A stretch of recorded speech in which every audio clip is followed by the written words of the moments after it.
2.0.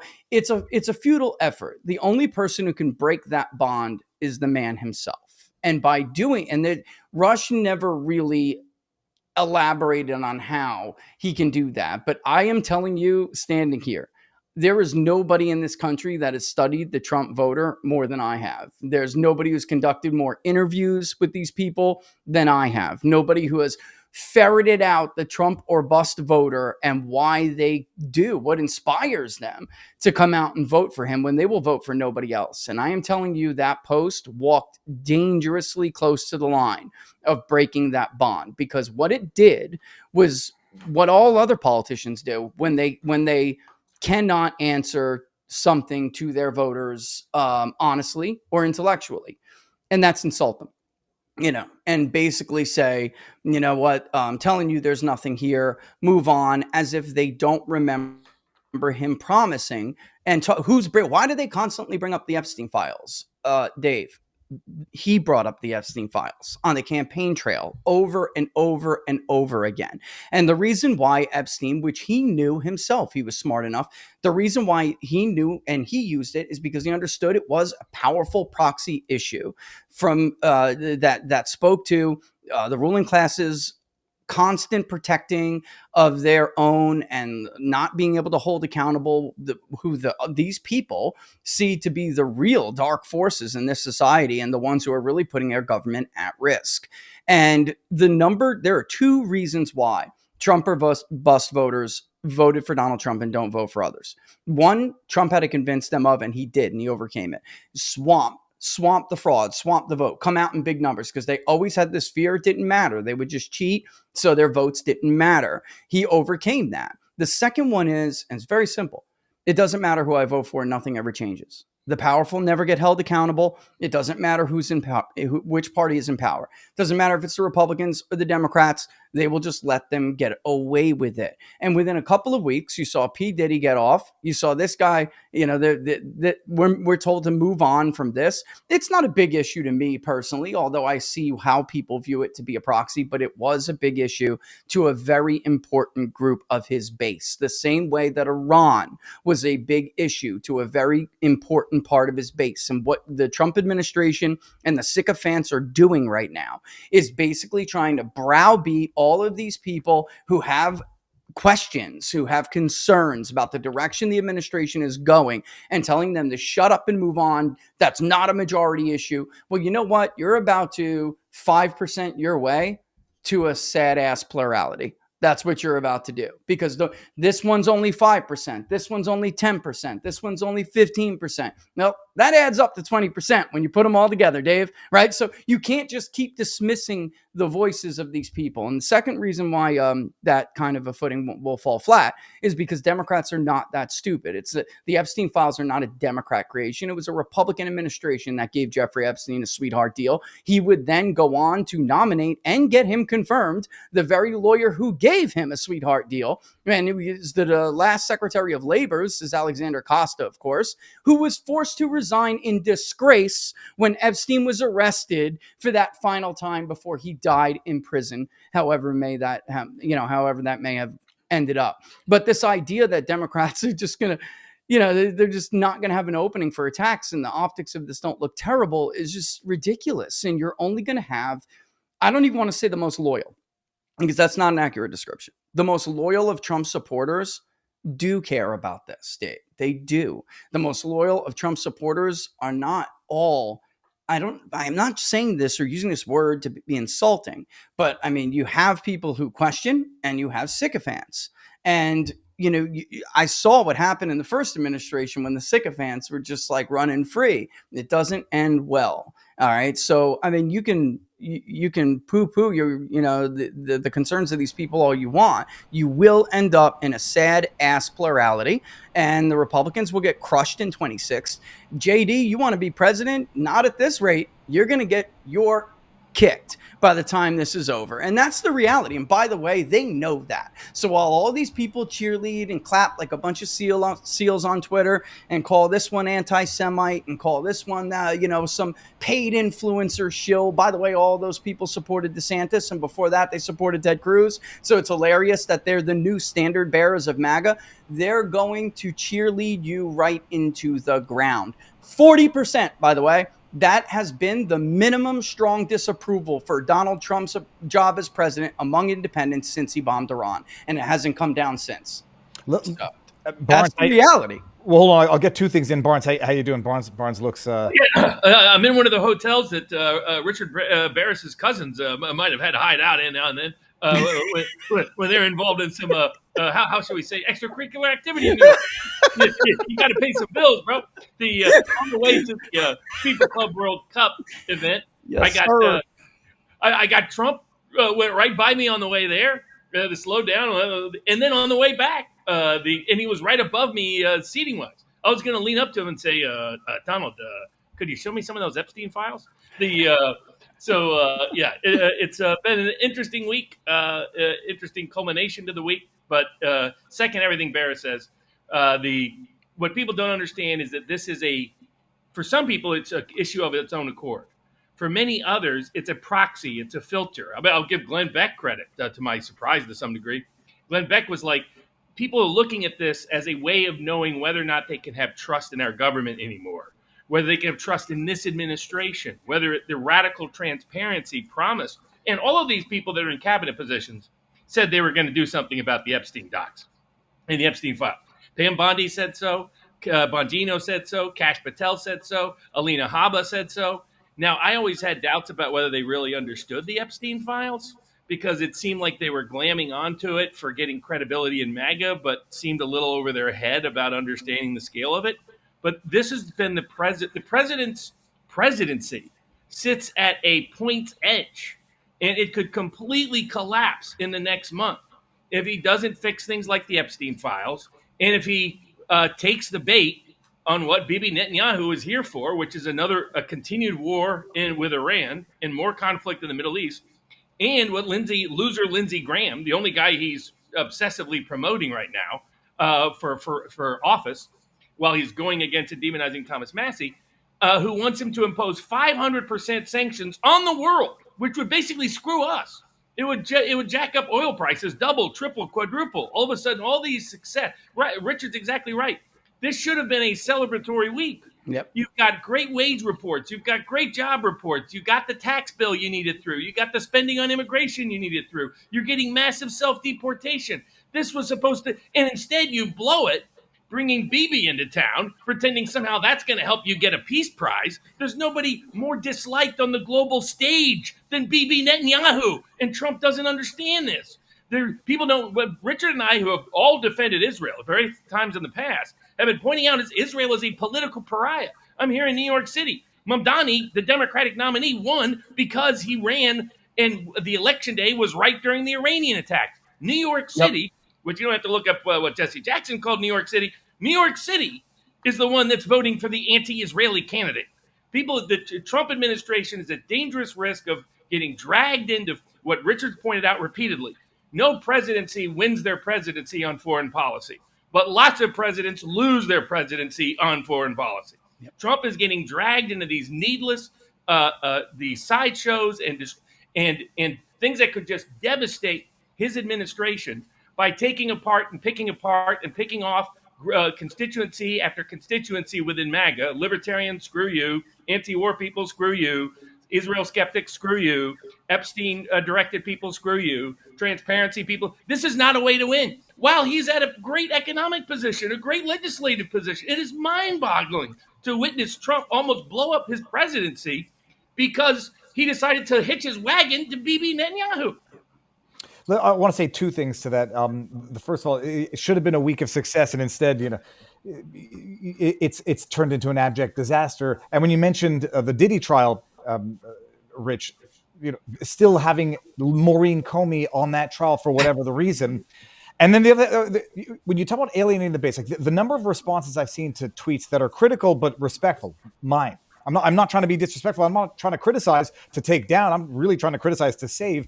The amount of replies saying, what are you going to do? Let the Democrats win the midterms? Is like Yeah. the browbeating into saying, well, you better vote regardless of how angry you get. And they don't understand that they don't need to vote for the Democrats in order to lose. They just won't turn out to vote for Trump.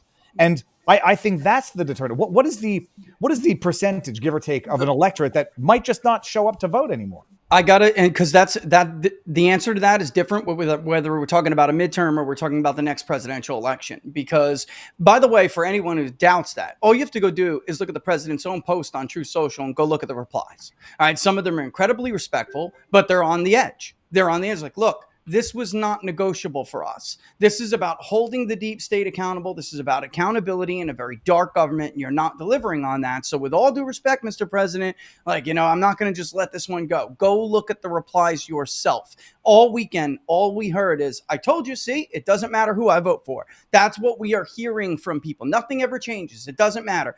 When you're looking at the Trump or bust voter, all right, you were the difference, Dave, between losing an election by like 3 points in a typical electoral, and actually I know Pew had a little bit a different result, but it basically concluded what we did, which is that if it was a normal presidential electorate, Harris would have won that popular vote anywhere between like 1 and 3 points.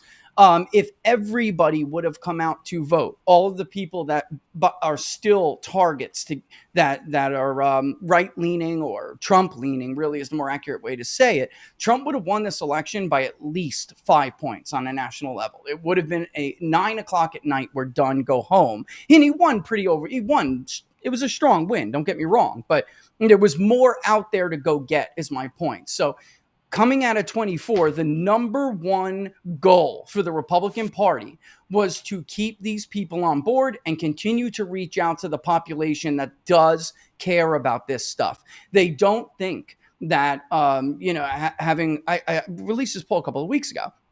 A quarter of these people, Dave, don't believe we should have any role in the Middle East whatsoever, let alone one that decides who can and cannot have a nuclear weapon. They don't believe anyone. Move on. The Middle East is going to be fine, right? Same thing with other parts of the world. When you're looking at Kim Jong-un as a more developed nuclear program, why aren't we screaming from the rooftops? He was yesterday's maniac. Why isn't he a vital national security threat? See, the big problem is that a lot of people take these normal people as stupid people, and they're not stupid. They're just disenfranchised, they're disgruntled, and they're busy trying to make a living in a world that's hard for them to, by the way, 60 years, best wage growth in 60 years, completely overshadowed by bombing Iran, right? So you're stepping on your own successes for things that are not core promises that you made to this part of your coalition that matters. Honestly, you're talking about not being, I think the bombing, and you're asking me for specific numbers, and I'll give them to you, bro.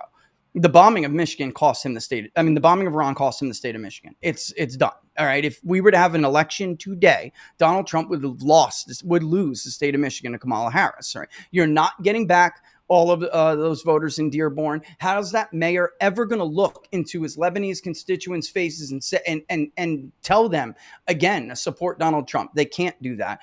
Saginaw, Macomb, you're looking at several, 3 to 5 point declines. You do that all across southeastern Michigan, and you're looking at a solid 3-point loss. I mean, that's where he's at right now. Wisconsin was a hair on a donkey's butt, bro. I mean, he barely won that state to begin with. He needs all of Northwestern lumberjack country, Bayfield, Douglas, right? He needs Ashland. He needs all of those counties at 43 to 45% in order to carry that state. Other Republicans can't do it. He can. Why? Because it's the birthplace of progressive labor, and they care more about wages and trade and not getting into wars, not bombing the Middle East, right? Transparency in government. So they cross over and they'll vote for a populist candidate like Donald Trump. Ron Johnson does well there too. That's why he's able to hold on. But after these piling up failure, I don't know.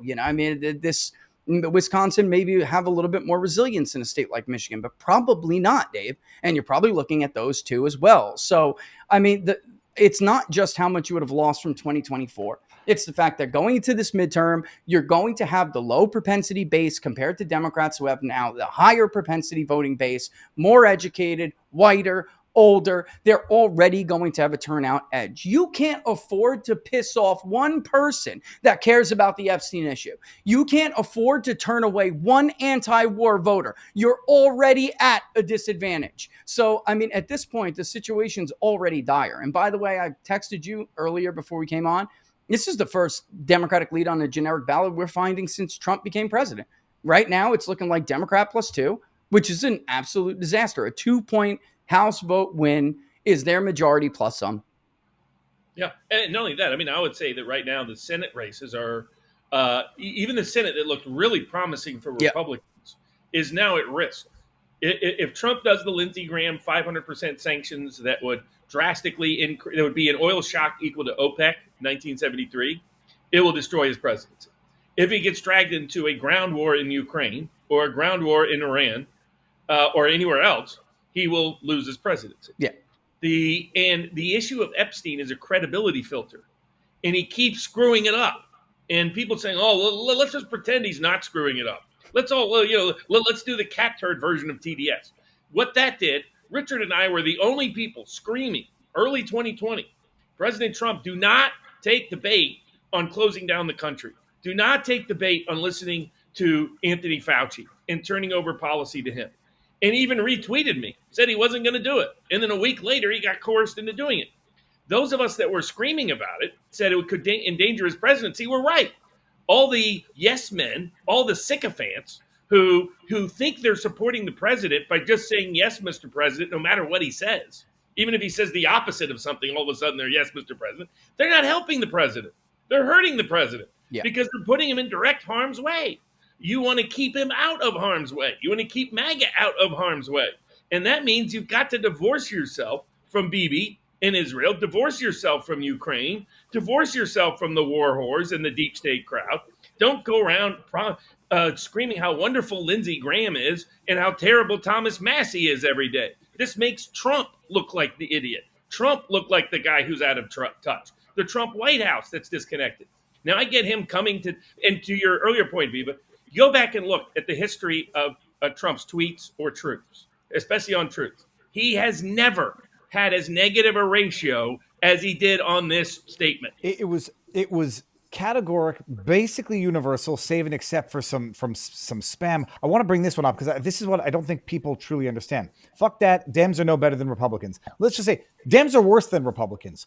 The issue is that you're not going to get a MAGA supporter to vote for the Dems now. They're just not going to vote. That doesn't work for them. And a lot of working class minorities and millennials, they will vote for someone like Mamdani because he's now the change agent. He's now the reform guy. He's now the anti-establishment guy. Ro Khanna is now using this as an issue. The left populist movement, he is gifting them. He's making the Democratic Party anti-war again, which I'm all in favor of, but politically it's bad news for Republicans. He doesn't need to look like Donald W. Bush. And right now he looks like Donald W. Bush, even though that hasn't been the substance of his goals because he keeps getting distracted needlessly. And this was the biggest own goal in history. It doesn't matter what your excuse was. Let's say you looked at the file and nothing that you thought was there would be there. Well, one, how do you know it didn't used to be there? How do you know that the people, there's no way Pam Bondi is being honest when she said she reviewed all the videotapes. No one believes her. She didn't review the file. And everybody knows she didn't review the file, just like she's hardly reviewed any other file. She finally got to dismiss, to her credit, the Dr. Moore prosecution, but it should have never got here. And she's like, golly gee, I just discovered this. How long have you been Attorney General? I mean, how do you just find out 6 months in? I mean, I'm going to be like Richard Barris. I'm going to have rant after rant tonight. But this is just ridiculousness. I mean, this is absurd. This is incompetence. Incompetence. And it starts at the top. The commander-in-chief is being incompetent in how he's handling this matter. And swampy Susie Wiles is not the answer. And Pam Barbie ain't the answer. I just want to bring this one up. Fat fingers. I can't get my. Barnes has always been anti-Trump. It's the dumb. It's the dumb. Come on, guys. Imagine the delusional world you have to be in to fancy yourself to believe that. So I heard all this during COVID. We both heard it during COVID. Oh, you're not really being a Trump loyalist. You're not loyal to Trump by letting his entire administration go off a cliff's edge. You're the traitor when you just cheerlead rather than say, hey, you're near the cliff, Mr. President. Don't jump off it. But can I just point out, Dave? I Please. mean, before you were having a comment, I don't know if you saw my response to it or my reply to it, but you before were trying to have a debate on X with a guy who was a sycophant last administration, literally argued against Robert and I, saying Robert Mueller is not a good guy. This is not some 4D chess. This is not a fake prosecution against Michael Flynn. The guy is going to give up his family home, which is the only thing he has to his name after nearly 40 years of service to the country, because they're out to get him. Robert Mueller isn't some white hat 4D chess game. These are the morons that are making accusations like that. Why? Because he read it off a 4chan post. Come on, guys, this is not very serious debate. Like, the numbers are the numbers. It's not my opinion what I'm telling you. I mean, this is I wish there was some way to like couch this in better news, but it is. I'm not like coming up with these suggestions because I don't know these voters. I know these people. I've been spending years talking with them. Nobody knows them like I know them. They are sitting out. And David Plouffe and Axelrod, by the way, never would have thought in a million years, they never would have dreamed that the Ohio River Valley Obama voter would then turn around and vote for Donald Trump. Not once, twice, but 3 times. People change loyalties. Not everyone's partisan like viewers are partisan. It's not like that in the real world. I presume you were talking about, I didn't know. I don't want to be mean to this guy. I don't know him to know that he's a foe that I should be rude with. I wouldn't even give him any more credit. Bill Mitchell, he says, those seeking to Mitchell's the biggest moron on the planet. That dimwit. He's flipped. Remember, here's the other thing that should be a warning sign to Trump. All the people that campaigned against him in the 2016 primary and campaigned against him in the 2024 primary are the ones that are saying Epstein is just fine. Bill Mitchell was a huge dissent. Dave Rubin. Dave, apparently, according to Dave Rubin's report, I'm going to get Viva in more trouble now. According to Dave at the Rubin report, nothing happened with Epstein this week. I think there was one brief news story. Otherwise, he pretended it didn't exist. Mark Levin is out there saying, there's nothing to see here. So all the people who hated Trump, all the people that hated MAGA, all the war whores are saying there's nothing to see here. That means there's definitely something to see here. And God bless Trump. He's doing the Barbara Streisand effect on steroids. He's saying, like, whatever you do, there's nothing to see here. There's nothing to see here. Right now, you go, and Barris's polling will probably show this later on. A majority of Americans now think President Trump is criminally implicated in the Epstein case. Yeah. That's what happens when you screw this up. This is incompetency times. I know somebody else who's polling the exact same question. We are doing a word cloud. We're going to show on the show tomorrow. It looks bad. Even if there is nothing there, it's how it was handled, and he could have gotten around that because YouGov's not going to be alone. There are other people that I know polled this weekend, and they think he's in it. I can actually understand people who are so dismayed, but they don't want to criticize, so they remain silent. I wouldn't fault anybody for that. But to get back to Bill Mitchell's tweet, just to appreciate the moving goalposts, we're not dumb, we're not blind. Those seeking to divide MAGA over Epstein don't seem to understand what's at stake. If we lose the midterms, the Democrats will end the filibuster and Trump's presidency is over. America is over. That's browbeating and shaming. Yep. But then, just to satisfy your curiosity over evidence that was destroyed years ago, like, this is where it went from the files on my desk. There's thousands of videos. We're going to release it in phases. The file's not there. And now I don't remember hearing Trump ever say that the file was destroyed, which many of us were asking for a very long period of time. Like, it was my issue with what Bondi was saying. And it was my issue with Bongino and Patel ostensibly relying on the file they inherited. I'm like, it's a corrupt file. The argument was not that it's a corrupt file. The argument was that there's nothing more we can do, I guess, right now. And now they're saying, for literally the first time I've ever heard Trump say it, the file's been corruptly, permanently destroyed, nothing to see here, after he was the one talking about it for the better part of a decade. That I feel like I'm being gaslit, and I don't feel like that very often. Yeah, I mean, maybe Robert wants to take that more because I'm sure he's got more, knowledge on the case overall. I'm just telling you for optically, how this looks. And I mean, if that was the case, that's all he had to say. If it was implicating a bunch of people to the point where they were worried about how this would affect society, that's all you would have had to say. The number, the degree or the latitude that Trump's voters are willing to give him, it's not infinite, but man, it's something to behold. All you would have had to say was something along those lines. But because I'm sure you both have been following, that is not what Pam Bondi said when she went on Jesse Waters. That is not the posture the administration took when they had to repeatedly respond to Robert's tweets on X, right? Dan Bongino was like in lockstep with those, with her, and until just a few weeks ago, because he's smart enough to know their position is it's unattainable. You can't sit there forever and hold this posture and expect people just to get over it. And by the way, he's not alone. Other people do realize how bad this is for him. It's the optics of it. It doesn't matter to the average voter. And I have to explain this to people. You need these people to win. Mm-hmm. He's going on and on about, like, if you don't shut up, Dave, we're going to lose the midterms. No, dummy, you're going to lose the midterms anyway. You've already lost. Democrats have the higher propensity vote. You need all of these people you're trying to browbeat now in a submission to come out and vote to change the dynamics of a midterm electorate. I know some guys are like, this are just too stupid to understand numbers like this, but you're on your way to a 2 to 6 point drumming anyway. You're going to lose 30 seats. You need these people to change the makeup of the district in a midterm electorate. It's not good enough. Trump's not on the ballot anymore. He's not on the ballot. You're not getting the turnout you got in the presidential year. And by the way, I'm not alone. Go look at Pew. They